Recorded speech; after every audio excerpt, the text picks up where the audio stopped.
Hello, traveler. Hope you are doing well. In today's topic, we will be talking about medical versus recreational friends. This one you will really assess who is really around you and who you allow closer to you. The vocabulary word for the day is disparage.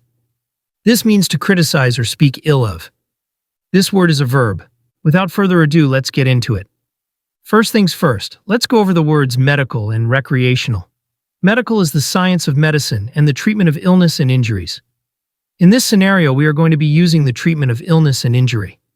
Recreational is relating to and denoting activity done for enjoyment, relaxation, and amusement during one's leisure time. The other definition is relating or denoting drugs taken on an occasional basis for enjoyment. In this scenario, we are going to be using both because they all apply.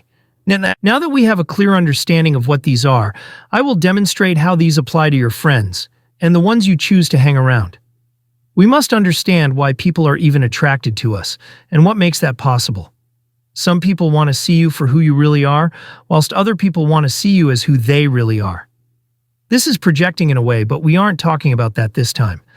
The saying "you are who you hang around" is very true. Some people are further in denial, thinking that this is false, but they are only looking within the group and not from a looker's perspective. If it was from the looker's perspective, you would think the same thing. It's also very common for humans to interact in the same fashion when they see more than one human reciprocating the same action. For example, when you see a bunch of people running and you don't know what's going on, you would run because we take the scenery at face value. They could be running from gunshots. They could be running because it's too rainy outside. Hell, they could be running as a group just because. Through philosophy, we have gone by the concept of majority rules. It's even practiced in politics.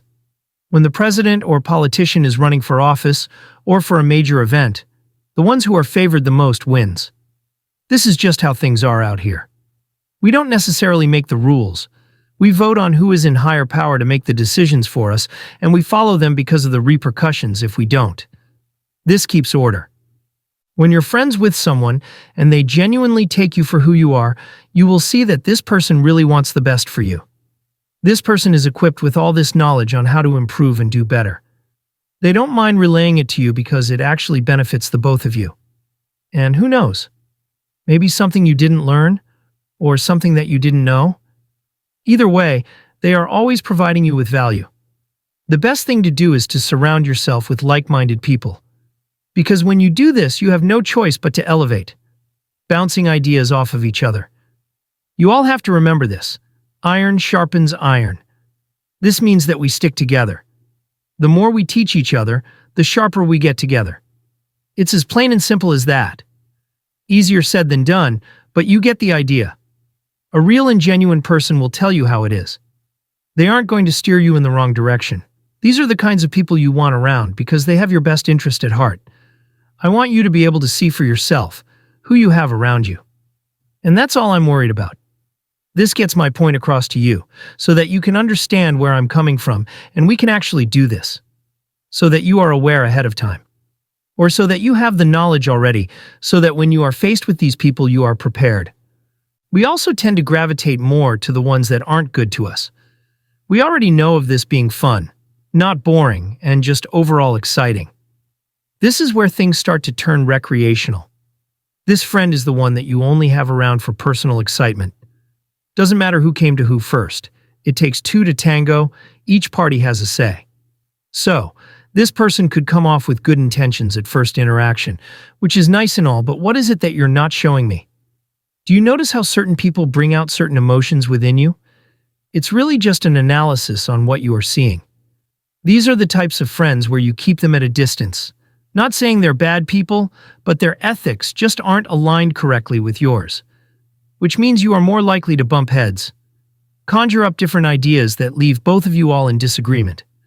Can't bounce ideas off of this one unless you want to end up doing something dumb. The ignorance couldn't be louder. You could also be around this person because you are trying to fill an empty void within yourself. This makes you feel lonely. It is unbearable to be alone. And this is where you are at your most vulnerable. At this point, you allow anyone in just in exchange for temporary satisfaction. Put it to you like this. Something being recreational is for it to be temporary. For example, recreational activities like smoking or skydiving or doing something you're not supposed to do, eventually these things come to an end. Yes, this might be blood pumping and really fun, but this goes away within a matter of time, along with your satisfaction. So remember this while you are trying to interact with people. Ask yourself, why do you like having them around? Be more cognizant of the time you spend with them as well. You might end up saving your own life in the process. You just never know. With that being said, I appreciate your attendance today. It doesn't go unwanted or unnoticed. There have been a lot of new people on the channel, and I just want to say, welcome to the channel. I'm glad you were able to tune in. Hope that you got some really good insight on the points that I have made for you today. This one is oh so overlooked and not too much paid attention to. We shall try our best to be better and more self-aware. And as always, until next time.